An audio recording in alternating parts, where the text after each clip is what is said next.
Hey, alright team, how's it going? Welcome back to a new video.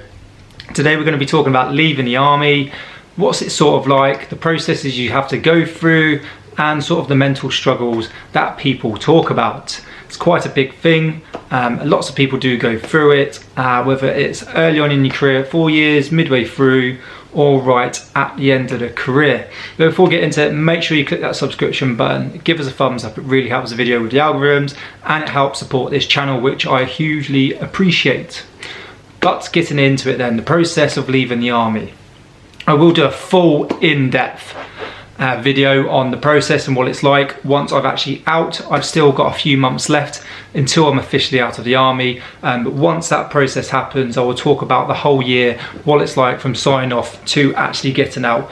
But quick throwback, you sign off, you do your 7 clicks as they say. It's actually a lot more than 7 clicks. You go for a few interviews and then you can start your resettlement, start any courses that you need to do, and then you can continue through that, and then as you get closer and closer you start doing pre-medicals and other stuff, then you get your signatures and then you're out. But is it really that simple? For some people yes, for others not.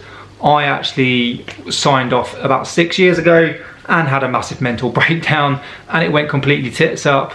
Got back in the army, done like another 5 years, which I did enjoy again, and now I'm getting out again because it's now time for me to move on and carry on with these hobbies that I found, which is YouTube, providing loads of information for you, and sort of like online coaching, PT, and other sort of stuff that I've got going on in my life.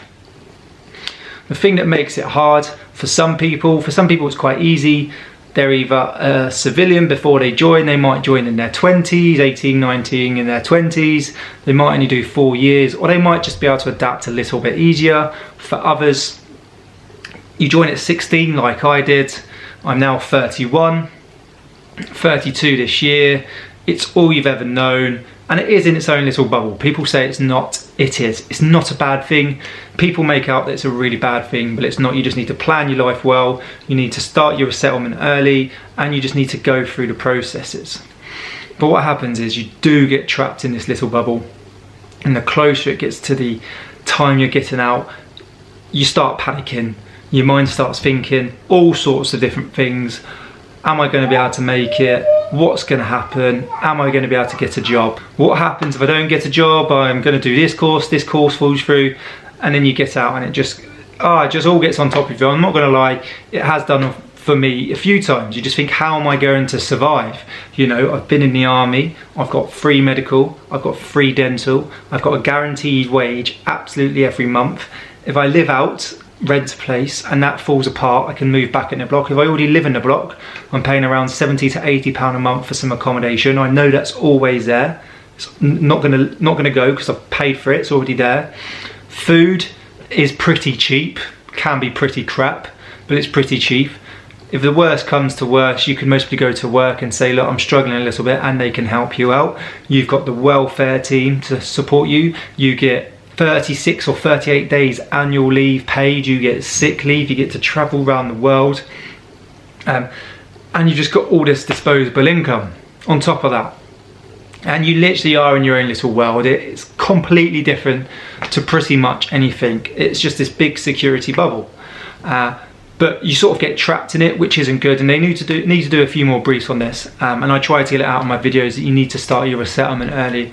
And I'm going through that sort of panic mode at the minute, as you sort of say, well, I did do, and it's common, okay? You just need to tell yourself that it's normal. I've been in the army, I'm transitioning into a new career. It will work out. Look at all the millions and millions of people that don't join the army, and all the other people that do join the army and leave and make it and be successful. As long as you plan and you're prepared, then it can work. It is now working out for me. I was going through a little turbulent phase not long ago. It wasn't as bad as it was 6 years ago. 6 years ago was a full mental breakdown, full depression, real mental health issues, and it set me back massively, which was quite bad. It wasn't just leaving the army, there was other things in my past, but just leaving the army added on to that, and it made it really bad. This year I've had a few wobbles, I'm not gonna lie, I've been questioning it, but I've just been given a job offer at a really good job. I won't talk about that just yet. I will explain a little bit more Once all the contracts are signed and I'm a little bit closer to starting, but there is a job there, which is quite an exciting one. But I have these wobbles still. You know, I'm so like stuck in this bubble that I'm like, they've offered me a job. What if they pull out? And I was like, they can't pull out. I'm like, yeah, but you know, what if they pull out? They don't pull out.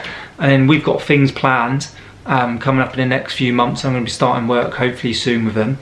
And I was like writing an email, giving all these dates and absolutely everything. And she's like, what are you doing? They don't need to know all that. I was like, yeah, they do. I was like, that's what I tell my boss. I'd give all this. And she's like, they don't need to know all that in a minute. Just give them the general stuff, get started, and then you can ease yourself into it. You are in a completely different bubble. But it's normal, and people go through a lot worse. And the mental struggle is there. And it's down to planning and preparation. If you're going to leave, make sure you're planning a real good plan. You sit down, you write it all out step by step. You go through your finances, your courses, what jobs you would like to do. You might not do those jobs when you get out, but that's your plan, okay? And then you're going to go into them and say, look, this is my plan, this is what I want to do, okay? Don't just walk in and go, I'm going to be a lorry driver. Or yeah, I've got this job lined up with a mate, but I'm not really sure what I'm going to do, but I just want to get out, I hate the army. Go in with a plan, because the amount of people I've seen sign on recently, especially because of the current situation with the pandemic, so many people have been signing back on because their plan's just not been strong enough that it's going to survive this. As I feel like the plans I've put in place this time, it's going to survive. I know I'm not going to sign back on.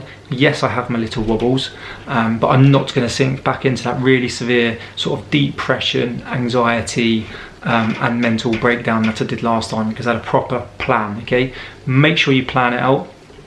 I will go into a little bit more in depth, like I said, of the full process. I just wanted to give you an update of what it's like so far for me. I'm actually in a good place at the minute. I've seen people in worse. I just want to get the point across. If you are going to leave the army, make sure you come up with a very good plan and use everyone around you, okay? They're there to help you. I've had a really good support network.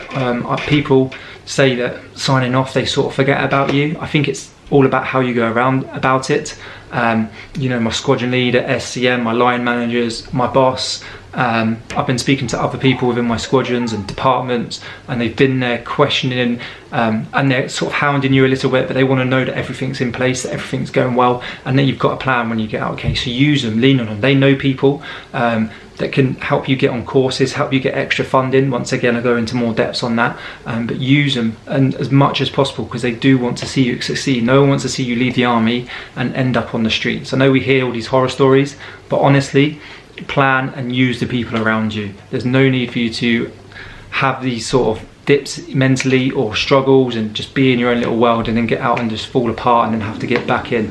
Okay, you can be successful. Millions of people do it, so we can do it. So there's the update on what's going on for me. Hope you enjoyed the video, and give us a thumbs up, click that subscription button, and I'll see you soon.